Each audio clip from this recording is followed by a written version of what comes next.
Player और मैं तहे दिल से आप लोग का शुक्रिया अदा करता हूँ। ये जो टीम जब हम लोग जब गए थे 96 में, it was underdog, nobody knew that we'll win the trophy like Kapil team. And Sarkar ji, Sarkar who was the opponent for Haryana, he did an excellent job with the boys for months together, and he trained them hard and very hard and brought them to this level. As far as this event is concerned, because these boys, when they won the World Cup that time, the social media and all this thing was not there, and they didn't got that much money also, to be frank. That time the Prime Minister, he called for the breakfast, that's all. They were not given anything. So I thought, after 30 years, to bring them in the front of the world, so that इनके जो बच्चे हैं, जो अभी बड़े हुए हैं, वो देखेंगे कि मेरे फादर ने क्या किया, and what he brought that glory to this country. Their parents, they will also now देखेंगे कि वो जो 30 साल पहले हुआ था. So for them it will be a new life for the kids when they will go to the places and all this thing. Yeah, they are their son, daughter, they are their parents. So I wanted them to bring in front of the world what they have done 30 years back. So that was my idea. As far as this event is concerned, we have Eknath Shinde ji as our chief guest, Ashish Shelar ji, and other MPs. They are coming and they will be felicitated by them. And there is a Kashmiri Pandit Association Maharashtra. They come here. They will be also felicitating the team and Eknath Shinde ji and Ashish Shelar ji. And then Sri Satya Sai Organization Maharashtra. They are doing excellent job for the humanity, free hospital, free education, free water. So they are also a part of this team, and they will be also feliciting Eknath Shinde ji, because what Eknath Shinde ji is doing excellent work in Kashmir after that Pahalgam attack. He is visited tremendous so many times. Now he is taking 1,000 wrestlers to there for the blood donation camp from Maharashtra. So and I am a fan of him. What he has done as a CM when he was CM for the Maharashtra, and now as Deputy CM he is working for the state.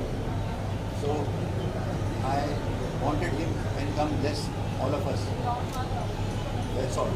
Sarkar ji, please, आपको दो बार सबको नमस्कार।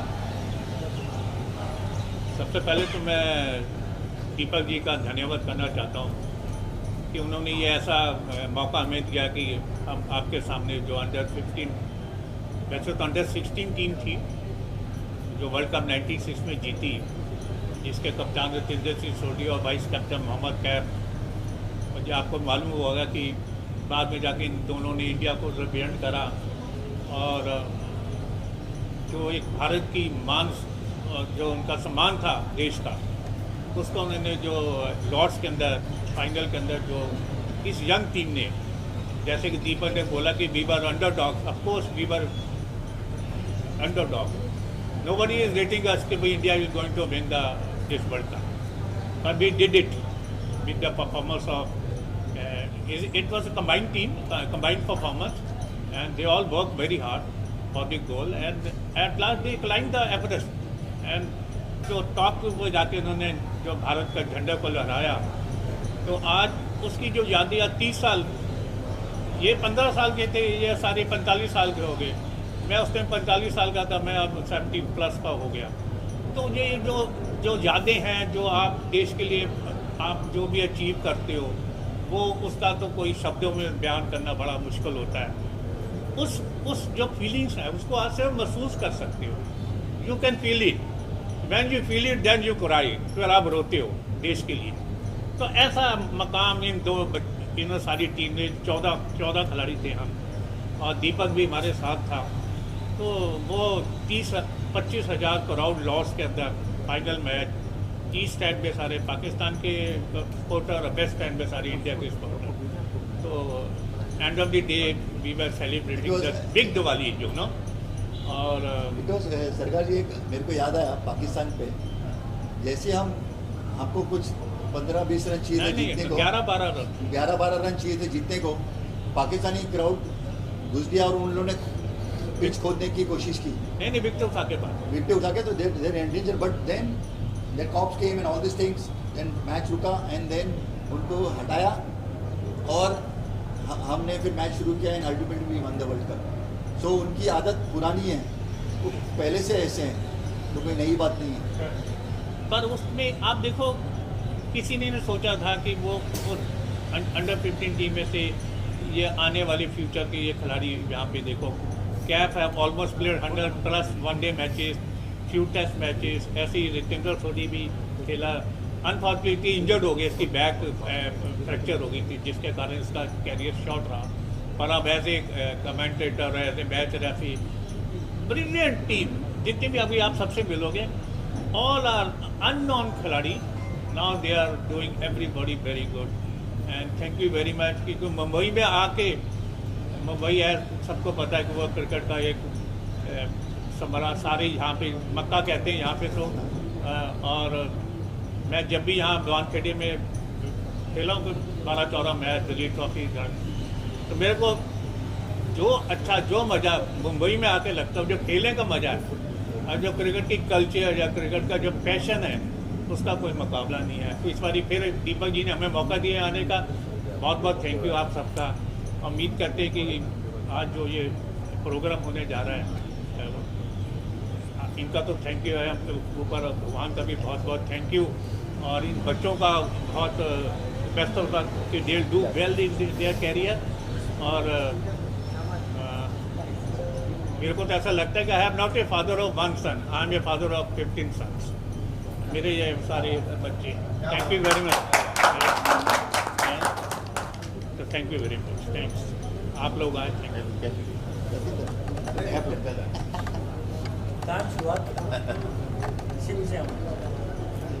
First of all Deepak भाई का बहुत शुक्रिया, क्योंकि ये मूवमेंट आज सच में ऐसा लग रहा है कि हम 30 साल वापस चले गए हैं। तब भी हम जब जीते थे ब्लेजर में थे, ऐसे तैयार होके हम वाया दुबई वापस इंडिया पहुंचे, और जो वेलकम वहाँ पे हुआ जब पूरा इंडिया का मीडिया दिल्ली एयरपोर्ट पे था, I think that was massive, that was like dream come true.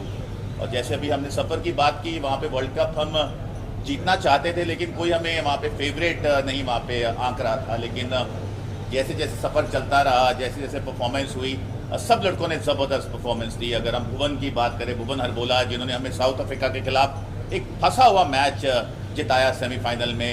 Ishan गंडा ने इंग्लैंड के अगेंस्ट छक्का लगाया, जहाँ पे हम हार के दरवाजे पे खड़े थे, और मोहम्मद कैफ जो उस टूर्नामेंट में आउट ही नहीं हुए, इतनी ज़बरदस्त बल्लेबाजी की। I think it was combined team effort. Vivek Mahajan ने जो बल्लेबाजी की फाइनल में, और रवनीत रिक्की की जो उनका जो योगदान था, गुजारिंदर चहल ने जो बॉलिंग की, राकेश रमन झा, तो आई think it was combined team effort. और जो पाकिस्तान के मैच की हम बात कर रहे हैं, 230 रन हमने करने थे, बड़ा प्रेशर था। उनकी टीम में कामरान अकमल थे, शोएब मलिक, वाजिद खान, हसन राजा, इमरान कादिर, अब्दुल कादिर के बेटे, तो ज़बरदस्त टीम थी उनकी। तो हम फेवरेट नहीं थे वहाँ पे, लेकिन जैसे शाम हुई, हमें 7 रन जीतने को चाहिए थे, 6 हमारे आउट हो गए थे। तो एक साइड पाकिस्तानी क्राउड था, अराउंड 15-20 हज़ार लोग, 15-20 हज़ार लोग भारत के एक साइड पे, वहाँ से गाली चल रही थी, वहाँ से गाली, और हम बीच में थे। और जब 7 रन रह गए तो क्राउड जो पाकिस्तान का था एकदम खड़ा हो गया और सारे अंदर आ गए। अंदर आके मैच रुक गया, उन्होंने डंडे डुंडे जो पकड़े हुए थे, तो मेरे साथ महाजन बैटिंग कर रहे थे। तो जब मैंने देखा कि 3-4 लोग मेरे पास ही आ रहे हैं भागते हुए, तो मैंने महाजन को बोला भाग। तो जब वहाँ बाहर आए, मैच रुक गया, और आधे घंटे में लंदन की तमाम पुलिस लॉर्ड्स में आ गई, क्योंकि उनको लगा कि बच्चों का मैच है। लेकिन ये दर्शाता है कि इंडिया पाकिस्तान कहीं भी खेलें, ये राइवलरी बहुत ज़बरदस्त है। और उसके बाद 7 रन जीतने को चाहिए थे, मैं बाहर था, तो दीपक भाई आए, तलवार सर आए कि अभी मैच ख़त्म नहीं हुआ है ना, विकेट गिरना नहीं चाहिए, नहीं तो प्रेशर हमारे पे आ जाएगा। लेकिन खुदा उस दिन वाहिगुरु सच्चे पातशाह सब हमारे साथ थे और हम वर्ल्ड कप जीते। और वो लम्हे आज we are in Mumbai to relive it and this is something nostalgic. सोचा नहीं था ऐसा होगा, लेकिन तमाम टीम, अब टीम बस में हम आए हैं, ऐसा लगा कि 30 साल पहले जैसे हम इंग्लैंड के खिलाफ खेलने जाते थे, पाकिस्तान के खिलाफ खेलने जाते थे। I think it has been magnificent. और स्पेशली मैं मोहम्मद कैफ के बारे में कहना चाहूँगा, उसके बाद सबको मौके मिले, कोई डोमेस्टिक बड़ा अच्छा खेला, इंडिया ए खेला, मुझे मौका मिला भारत के लिए खेलने का।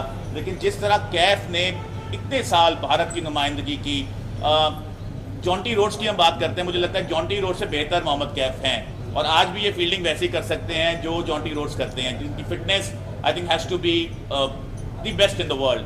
And last but not the least, it wouldn't have been possible without Talwar sir, because जो हमने कैंप फरीदाबाद में लगाया 3 महीने, कोई स्पॉन्सर ज़्यादा नहीं था, एक पंखा होता था, एक क्लासरूम था स्कूल का, 70 बच्चे वहाँ सोते थे और पंखे के हम आसपास आते थे कि हवा आ जाए हमें। लेकिन उसके बाद जो 20 अगस्त 1996 जो हवा लगी जीत की, वो तोहफा थी।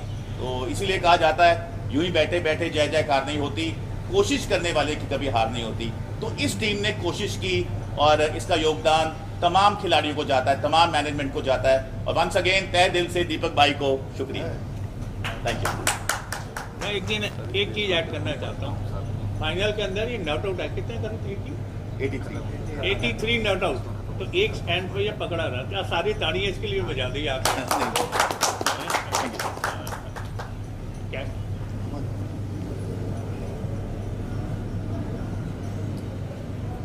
मोहम्मद कैफ कैसे बने, मैं अपनी अगर मैं कहानी बताऊं जीवन की, उसका जो बुनियाद था वो था अंडर 15 वर्ल्ड कप जो हम जीते। तो मैं आता हूँ यूपी से, और यूपी में क्या होता है उस टाइम पे, मतलब मैं बात कर रहा हूँ 96 की, आज से 29-30 साल पहले की बात है। तो यूपी में क्या होता है कि एक प्लेयर तो बहुत होते हैं, बहुत भीड़ है, बहुत बड़ी आबादी वाला वो स्टेट है। तो हम जैसे बहुत से मोहम्मद कैफ वहाँ घूमते रहते हैं। अगर वो प्लेटफॉर्म मुझे ना मिलता और मैं वो टूर्नामेंट खेलने नहीं जाता और वहाँ हम ना जीतते, तो और जो मीडिया में उसका जो नाम आया, पाकिस्तान को हमें लॉर्ड्स पे हराया, वो सब अगर वारदात या कहानियाँ ना आती तो फिर मुझे स्टेट टीम में वो मेरा नंबर नहीं लगता। ये खेलने वाले बहुत होते हैं, पर किस्मत से अगर आपको एक लाइन मिल जाए, डायरेक्शन मिल जाए, उसके लिए आप इतनी मेहनत तो बहुत करते हैं, पर वो लाइन तलाशते हुए कभी आपका जीवन निकल जाता, मौका नहीं मिलता। और मैं अपने स्टेट की बात करूँ, मुंबई का मुझे नहीं पता क्या सिस्टम है, सिस्टम तो अच्छा ही है, पर मैं अपने स्टेट की बोलूँ तो थोड़ा सा वो सिस्टम के मामले में पीछे है। तो जब हम जीत के आए तो वहाँ मुझे मौका मिला, फिर मैं अंडर 16 खेला, फिर वहाँ अच्छा खेला, रन बनाया, 19 खेला, 19 वर्ल्ड कप कप्तानी करी, वहाँ जीते, रणजी खेला, दिलीप ट्रॉफी खेली, फिर इंडिया के लिए खेला, और उसके बाद आपने मेरा नाम सुनना स्टार्ट किया। उसके बाद पर वो जो जर्नी है शुरुआत यहीं से हुई। सरकार तलवार साहब बैठे हैं, मैं उस टीम का हिस्सा नहीं था। पहले बार जब 40 का जो कैंप लगा, मैं सिलेक्शन मेरा नहीं हुआ था, मैं घर चला गया। इन्होंने निगाह लगा कर रखी थी, फिर एक लड़का था जो बैटिंग तो अच्छी कर रहा था, जो ऊपर इतनी भीड़ थी वहाँ पे, मैं सिलेक्शन नहीं हुआ। तो इन्होंने फ़ोन कराया कि बेटा तुम जा रहे हो, पर मेहनत करते रहना, मैं कोशिश करता हूँ कि तुम्हारा अगले कैंप में नाम आए। मैं घर गया, फ़ोन आया घर को, उस टाइम तो लैंडलाइन थी, तो मोबाइल का ज़माना था नहीं, मैं 30 साल पहले की बात कर रहा हूँ। तो उन्होंने फ़ोन किया कि अगले कैंप में आपको आना है। मैं गया, वहाँ 10-12 मैचेस हुए, मैचेस खेले, मैंने स्कोर किया, फिर टीम में नाम आ गया। तो मैं बताना चाह रहा हूँ कि उस्ताद की जो रोल होता है आपके जीवन में, क्योंकि मेरे पास तो बहुत से मैंने कोचेस देखे, मैंने ग्रेग चैपल भी देखा, मैंने जॉन राइट देखा, मैंने सौरभ गांगुली कप्तान देखा, सचिन के साथ खेला बहुत साल, राहुल द्रविड़ कैप्टन थे, तो कोचेस तो बहुत मिले मुझे लाइफ में। पर जब मोहम्मद कैफ को कोई जानता नहीं था, उस टाइम ये शख्स मेरे साथ खड़ा हुआ था, सरकार तलवार। इनका क्या था कि ये बड़े ईमानदार, ऑनेस्ट, कि यार अगर मैं कोच बनाऊँ तो टीम ऐसी बनाऊँ जाके वहाँ पे अच्छा खेलें। सिफारिशी बहुत सारे थे, वो स्कूल फेडरेशन में टूर्नामेंट था, बहुत सारे जो नहीं अच्छा खेलते थे उनका भी बहुत वो ट्रायल पे आया, उनके बहुत सारे जानने वाले थे। पर इस इस बंदे ने ना, वो पंडित साहब बैठे हैं, दीपक पंडित साहब, वो भी सिलेक्टर थे। इन दोनों ने ये डिसाइड किया कि ये टीम में सिर्फ अच्छे प्लेयर जो डिजर्विंग प्लेयर हैं वो प्लेयर ही हम सिलेक्ट करेंगे। जो बुनियाद थी वो सच्चाई की पे बनी थी, ईमानदारी का बेस था। इसलिए मैं बोलता हूँ कि जो कोचेस का जो रोल होता है उस्ताद का, मैं खुल के नाम ले रहा हूँ क्योंकि इनके अगर सरकार दरबार साहब ना होते तो मैं यहाँ पे नहीं बैठा हूँ। क्योंकि मौका दिलाया, फिर वो तो बात की बात है। मैं अच्छा खेला, वहाँ पे वाइस कैप्टन भी बन गया, मैंने स्कोर भी किया, वर्ल्ड कप जीत के आ गए, इंडिया पाकिस्तान का नाम लिया। यहाँ पे लॉर्ड जैसे मक्का ऑफ क्रिकेट बोलते हैं लॉर्ड्स को, वहाँ खेलने का मौका मिला। एक तरफ पाकिस्तान का क्राउड है, उनका फ्लैग, हमारी तरफ हिंदुस्तान का क्राउड है, वहाँ तिरंगा लहरा रहा है।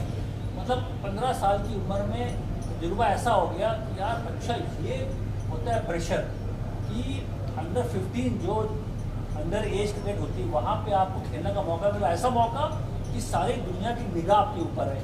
अच्छा वो जीत गए, फिर मैं पाकिस्तान टूर पे भी गया 2004 में, 2006 में भी गया, वहाँ जीत के आए, बहुत सारे मैचेस खेले। तो वो ऐसा प्लेटफॉर्म था कि जब मैं दोबारा पाकिस्तान सर के साथ खेला, क्योंकि मुझे ट्रेनिंग मिल गई कि भाई पाकिस्तान के साथ जो दबाव होता है, बाहरी दबाव जो बज़ होता है, उसको कैसे हैंडल करते हैं। तो मुझे जो बुनियाद मिली वो अंडर 15 वर्ल्ड कप था सर। वो अगर पाकिस्तान का जो मैच हम जीते, इतना प्रेशर वाला मैच था, अगर वहाँ से हमें हैबिट ना मिलती, खेलने की आदत नहीं पड़ती, प्रेशर वाला मैच, तो मैं यहाँ पे ना बैठा होता। तो मेरा मानना है कि उसके बाद ऑफकोर्स मैं बहुत खेला, सोडी इंडिया के लिए खेले। दरबार साहब भी अपना बिजी हैं, उनके साथ बहुत सारे काम में करते हैं लाइव। बहुत सारे जो हमारे टीम के जो प्लेयर यहाँ पे आए हुए हैं, कोई रणजी खेला, कोई नॉर्मल जॉब कर रहा है, कोई स्ट्रगल भी कर रहा है। ऐसा नहीं सब लोग को लाइफ में बराबर मिलता है, ऐसा नहीं होता। कोई स्ट्रगल भी कर रहा है, कोई जॉब कर रहा है। तो मेरा कहने का मकसद ये कि यहाँ आने का जो पूरा एक प्लान था कि भाई इसको थोड़ा सा अपनी कहानी बताई जाए, और मीडिया आई हुई है जो मैं चीज़ें बयां कर रहा हूँ कि कहानी को आप समझे, आप भी जिए कि हम किस तरीके से वहाँ पहुँचे और कैसे वहाँ से जीवन बदला। प्लेयर हम जैसे प्लेयर निकले, जीवन बदला, अपॉर्चुनिटी मिली। तो वो जो 2 शख्स यहाँ बैठे हैं, इनका बहुत बड़ा योगदान था। सही सिलेक्शन, सारे मैच जीते, 6 के 6 मैच जीते, एक ही मैच वहाँ हारे नहीं हम लोग। तो और इसीलिए यहाँ बैठे हैं। तो बहुत बहुत शुक्रिया आप सब मीडिया वालों का, क्योंकि आप लोग का फर्ज बनता है कि ये कहानियाँ बताएं, लोगों तक ये कहानी जानी चाहिए। और मैं जो कुछ भी बन पाया, लोग जॉन्टी रोड्स का नाम ले रहे हैं, कोई नंबर 7 पे। मैं दोबारा लॉर्ड्स में खेला, जो 325 की बात करते हो, वो लॉर्ड्स में दोबारा खेलने का मौका मिला। मैंने वहाँ मैच जिताया भी, मैंने तो मैच बनाया, क्योंकि वहाँ मैं पहले खेल चुका हूँ, गया हूँ, तो फ़र्क पड़ता है वो जो ग्राउंड में पहले अगर आप खेले हैं तो। Overall thank you so much, आप लोग ने टाइम निकाला, यहाँ हमें बुलाया और मुझे बड़ा मज़ा आया। मैं तो जो हमारे टीममेट्स हैं यहाँ पे मिल के बस में बैठे, साथ में आए, पुरानी यादें ताज़ा करी। उसका मौका कहाँ मिलता है, लाइफ में लोग बिजी हैं। ऐसा नहीं कि आप मुंबई बैठे हो, इस तरह हरियाणा रहते हैं, मैं गुड़गांव रहता हूँ, यूपी रहता हूँ, ये पंजाब से आ रहा है। तो आपने ऐसा मंच दिया, मौका दिया कि साथ में मिले। Deepak sir thank you so much, बहुत अच्छा आपने काम किया कि आपने दोबारा से हमें जो रिलीफ की बात करते हैं, मोमेंट जीने का मौका दिया। तो थैंक यू सो मच, और आप सभी का बहुत बहुत धन्यवाद। थैंक यू और एंजॉय द इवेंट। और सर मैंने बच्चों एक बार इंट्रोड्यूस कराना चाहूँगा, प्लीज। हम थोड़ा क्लियरली करना चाहते हैं उनके साथ हमें खेलना नहीं चाहिए पाकिस्तानियों के साथ। मैं सवाल का जवाब दूंगा, पर मैं जिस इवेंट के लिए आया हूँ ना, ध्यान रखना वो इवेंट क्या है। जब पाकिस्तान की तो बहुत चर्चा होगी, बिल्कुल सही बोला, पर मैं चाहता हूँ जिस इवेंट के लिए यहाँ पे आए हैं वो अंडर 15 लोम्बार्ड वर्ल्ड कप, इसका नाम चले, क्योंकि वो एग्जाम्पल के तौर पर था कैसे हमारा स्ट्रगल रहा, कैसे हम वहाँ पहुँचे, लॉर्ड्स पे जीते, फिर कैसे ज़िंदगी बदली, वो कहानी आप लोग ना भूलें। इसलिए मैं यहाँ पहुँचा हूँ कि ख़ास तौर पर टाइम निकाल के हम लोग सब दिल्ली से आए हैं कि वो कहानी पे आप ज़्यादा ध्यान दें कि भाई कैसे वहाँ पर पाकिस्तान को हराया, सोडी कैसे कप्तानी करी, मैच इनिंग जो हिट मारी है। मैं चाहता हूँ वो चीज़ अनदेखी ना हो। बाकी आप सवाल करो, कोई दिक्कत नहीं। इसके बारे में सर आपने बहुत अच्छा एक्सप्लेन बताया, और हम चलाएंगे भी, दिखाएंगे भी। ये जो सवाल है इस पर आपकी राय सर मुझे जानना चाहते हैं कि मैं सूर्य कुमार यादव की बहुत तारीफ करती हूँ, जिस तरीके से एज अ प्लेयर उन्होंने हालात को हैंडल किया। मीडिया बस था, आसान ऐसे नॉर्मल चीज़ नहीं होती कि आप नए कप्तान हो, डिफेंडिंग चैंपियन हो, रोहित शर्मा कप्तान थे, हम वर्ल्ड चैंपियन बने, फिर सूर्य कुमार यादव कप्तान बने। तो मैं देख रहा हूँ सूर्य कुमार यादव में रोहित शर्मा की झलक देख रहा हूँ। जिस तरह से लीडरशिप लेके आ रहे हैं, मीडिया को हैंडल करना, वहाँ बातें करना, चेहरे पे मुस्कुराहट होती है, दबाव अंदर होता है पर चेहरे पे बंदे की शिकस्त नहीं आती, हंसते हंसते काम करता है, बदला चलता है। सबसे बड़ी बात विनिंग हिट मारना आता है उसको। जो भी कप्तान इंडिया पाकिस्तान के दबाव के साथ जो भी उसने निर्णय लिया, हाथ मिलाएंगे नहीं मिलाएंगे, उसका फैसला था, टीम का फैसला था, उसके साथ वो आगे बढ़े। उसके बाद उनका बल्ला चला, मैच जिताया। ये बहुत बड़ा संकेत है। मैं देख रहा हूँ भारत का भविष्य बहुत उज्जवल है। सूर्य कुमार यादव द लीडर, अभी इनकी शुरुआत है हालांकि, और मुझे लगता है कि जो उन्होंने अभी फैसला लिया, काम किया, ये तो एक ट्रेंड सेट भी कर रहा है कि आगे हमें हिंदुस्तान कैसे खेलेगा इंडिया पाकिस्तान। सर, हाथ नहीं मिलाने के ऊपर जिस तरीके से पाकिस्तान की तरफ से कहा गया था कि रेफरी को हटाने की मांग की थी, अभी आईसीसी ने जो है वो रेफरी हटाने की मांग खारिज की है और वही पाकिस्तान की तरफ से कहना है कि यूएई के साथ जो अगला मैच है वो हम मैदान में नहीं उतरेंगे। पाकिस्तान क्या करना चाहता है वो तो उनका निर्णय है, पर मुझे ऐसा लगता है कि जो हाथ मिलाने का जो एपिसोड था अभी हुआ था, उसमें जो कोई सही मैंने के एक आर्टिकल पढ़ा था जहाँ पर कोई लॉ नहीं है, कोई नियम नहीं है, रूल नहीं कि आपको हर मैच में आपको गले मिलना है, चप्पियाँ डालनी है, हाथ मिलाना है, कोई लॉ नहीं है। और जिस तरह से माहौल चल रहा है, आई थिंक वो उत्तर देना लाजमी था। सूर्य कुमार यादव के पास जो एक्शन लिया as a leader, I think वो सबने देखा, सबने सराहा भी, मैच भी खेले। बहुत बोला बैकआउट कर दो, मैच मत खेलो, मैच खेले। हमने उनको वहाँ पे धूल चटाई, 7 विकेट से मैच जीते, आराम से मैच जीते। और उसके बाद जो उनका बयान आया हाथ न मिलाना, तो मेरे हिसाब से जो भी भारतीय कदम था सूर्य कुमार यादव द्वारा, उसकी प्रशंसा होनी चाहिए और एक बड़ा एग्जाम्पल से सर कैप्टन, सबसे पहले तो लॉर्ड्स में आप लोगों ने वर्ल्ड कप भी जीता, लॉर्ड्स में गांगुली साहब ने टी शर्ट भी पहना है, किस तरह की मेमोरीज रही है आप लोगों की लॉर्ड्स के साथ में? सर भी सवाल जवाब देंगे ना, मैं थोड़ी देर बात सर आप क्या गोल्डन मेमोरीज हैं जो आप लॉर्ड्स की जो टीम ने वहाँ परफॉर्म करा, एक तो बहुत प्रेशर था। आपको जान के खुशी भी होगी, हैरान भी होगी कि आदिलीय शरद पवार जी वहाँ पे आए हुए थे और वो हमारे ड्रेसिंग रूम में किसी तरह आए।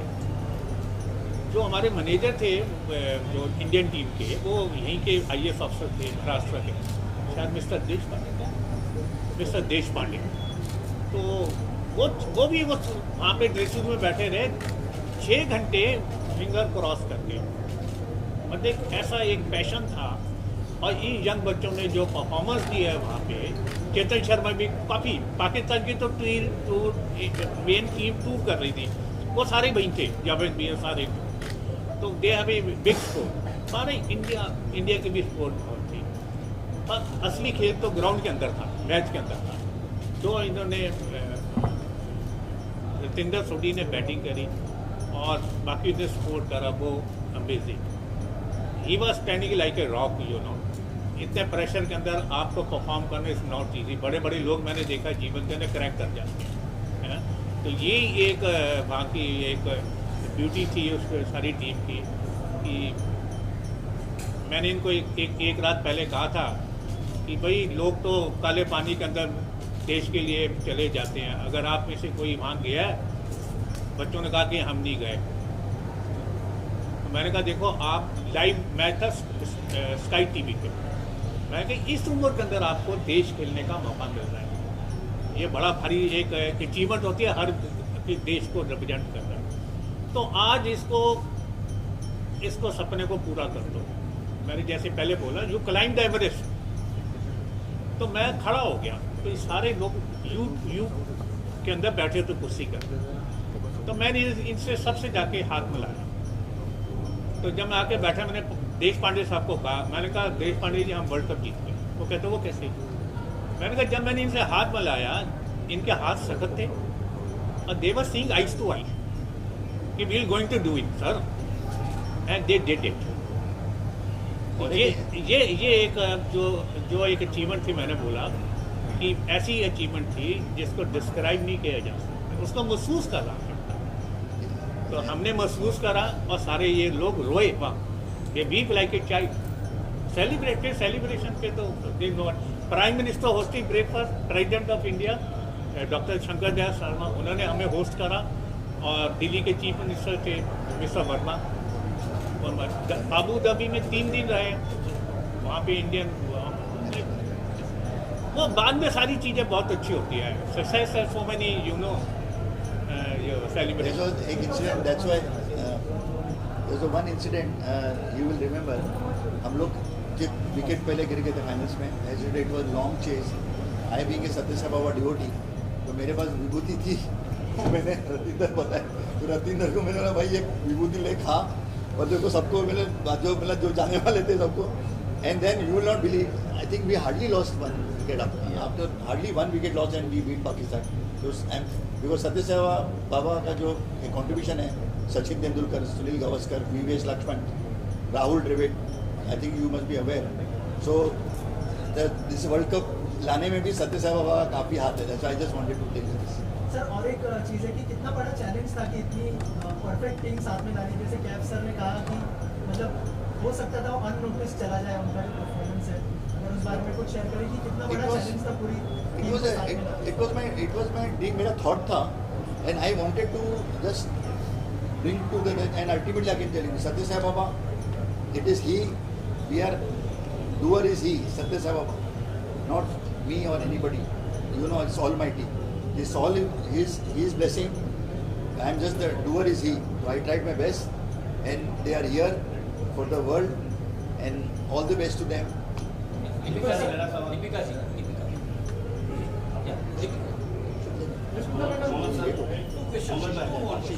मोहम्मद सर आपसे सवाल है. सर इंडियन टीम में मोहम्मद कैफ जैसे दूसरे बने नहीं, एक ही मोहम्मद कैफ जो तो आप थे, तो ऐसे कोई क्यों नहीं बनाया? अभी रिसर्च क्या है